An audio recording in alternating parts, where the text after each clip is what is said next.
Additional comment.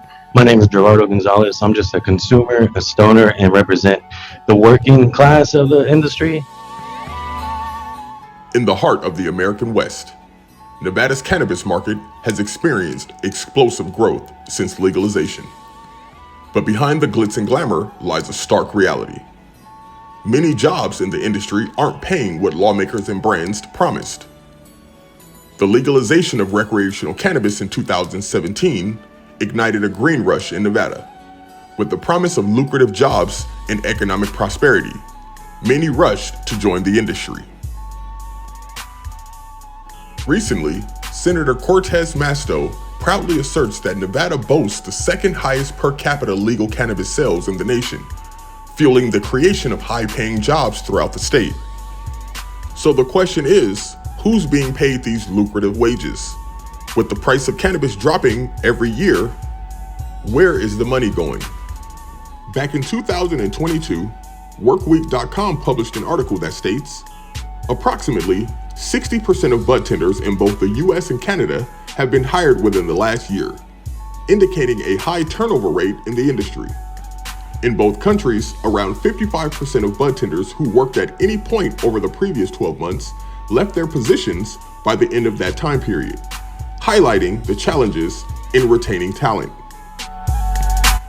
Further adding to the complexity of cannabis in Nevada, back in July of 2022, Clark County Judge Joe Hardy made a significant ruling deeming it unconstitutional for Nevada Board of Pharmacy to classify cannabis as a Schedule I substance.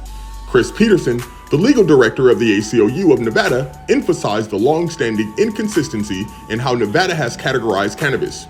He noted that while for some, it's considered medicine or a recreational substance, for others, it has led to felony charges even after legalization. The district's court ruling, according to Peterson, was both thoughtful and strong, and the ACLU of Nevada remains committed to addressing this inconsistency to prevent further injustices.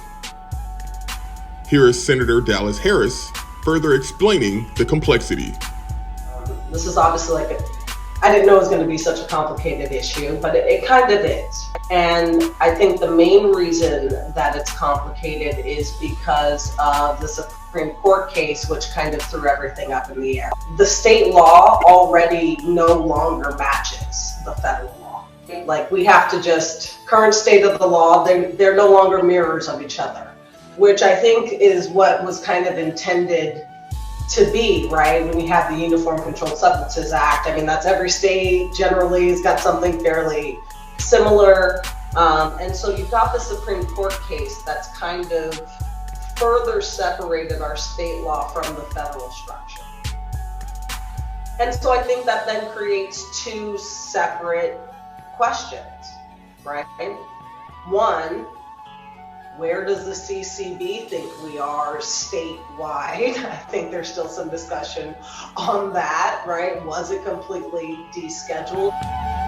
Now, the Cannabis Compliance Board, or CCB, is made up of 5 board members, ranging from finance, accounting, law enforcement, medicine, legal compliance, and cannabis. Now, in addition to the Cannabis Compliance Board, we have the Cannabis Advisory Commission, or CAC. The CAC consists of 12 members, 8 of which are appointed by the governor. The Cannabis Advisory Commission is essentially the street-level police when it comes to cannabis in the state. They give recommendations to the Cannabis Compliance Board on everyday matters going on in the industry. Now, one may ask, how can they get over the hurdle of rescheduling cannabis if the board can't even decide on clean cultivation practices? But the reason I got into this was when I was 14, 15, I had a brother. When HIV and AIDS were big, a lot of his friends told me what the benefits were, and it was clean weed. And unfortunately now the CCB and the state look at clean weed as something bad just because it's not understandable. You guys are very transparent on using the RAD machines and understanding what they are, and those studies from there as the agriculture department came in, but there's no studies on what combustion can do when smoking radiation alters your DNA, alters your cells. So there should be more study before we say that's going to be the new industry standard. My name is Amber Jansen, and I'm here as a patient.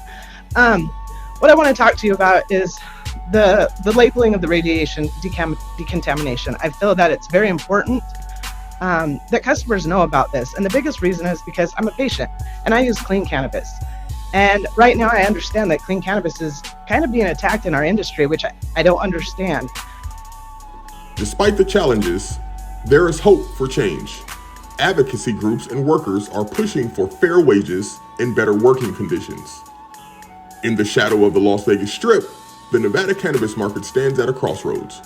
It's time to bridge the gap between promises and reality, ensuring that the green rush benefits all.